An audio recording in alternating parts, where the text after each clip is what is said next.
காசியில கோயில் கொண்டிருக்கக்கூடியது எம்பெருமான் விஸ்வநாதர். அந்த விஸ்வநாத பெருமானுக்கு ஒரு நாள் ஒரு ஆசை வந்துதான். ஒரு பிச்சைக்காரனா காசி வீதியில போனா நம்ம எப்படி வரவேற்பார்கள்? அதனால அவர் பிஷாண்டி தானே, அவருக்கு ஒன்றும் புதுசு இல்லையே. அவர் ஒரு பிச்சைக்காரனாக வீதியில் வருகிறார். வந்து வீடு வீடாக கையேந்துகிறார்.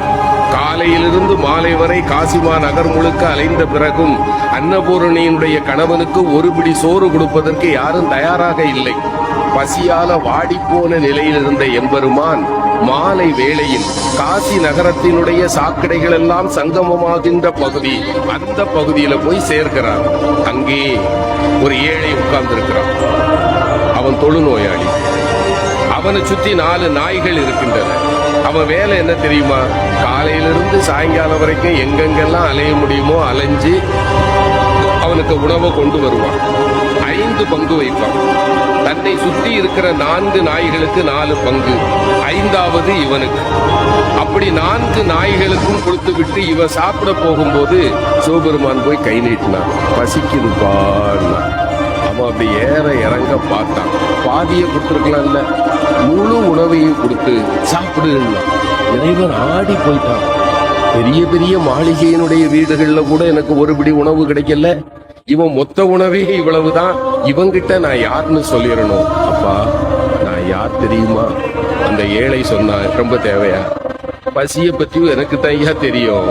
நானாவது காலையில இருந்து தான் சாப்பிடல, உன்னை பார்த்தா 3 நாளா சாப்பிடாத அசாமி மாதிரி தெரியுது. சாப்பிடு, உன் கதையை சொல்லு. இல்ல நான் சொல்லுவேன். உனக்கும் போக்கிடம் கிடையாது. யார பார்த்து?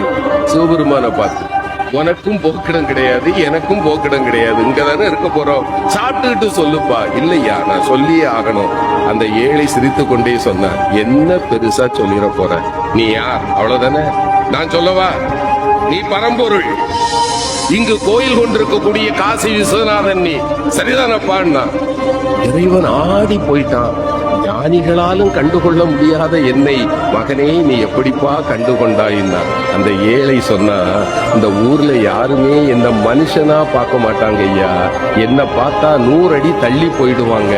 ஆனால் என்னைக்கு சமமாக அமர்ந்து அழுகி போன என் கையில் இருக்கிற உணவை கூட உண்பதற்கு ஒருவன் கையேந்துவான் என்றால் என் கருணை கடலே, உன்னை தவிர வேறு யாரால் ஐயா இது முடியும்? நீ என் முன்னே வந்து அமர்ந்த போதே நான் கண்டுகொண்டேன் நீ யார் என்று. எம்பெருமான் அவன் கையை பிடிச்சான். அவன் தொட்ட பிறகு மேனில ஒரு நோய் வருமா? அவன் கையை பிடித்துக் கொண்டு சொன்னான், மகனே ஏன் நான் உன்னை தேடி காட்சி கொடுக்க வந்தேன் தெரியுமா? 4 உயிர்களுக்கு நீ உணவு தருகிறாய் பார்த்தாயா? நீ உண்பதற்கு முன்னால் 4 உயிர்களுக்கு நீ உணவு தருகிறாய் பார்த்தாயா? உன்னை விட மிகச்சிறந்த கொடையாளி வேறு யாரும் இல்லை. இந்த கருணைக்காகத்தான் நான் உன் முன்பு வந்தேன். அவ்வளவுதாங்க.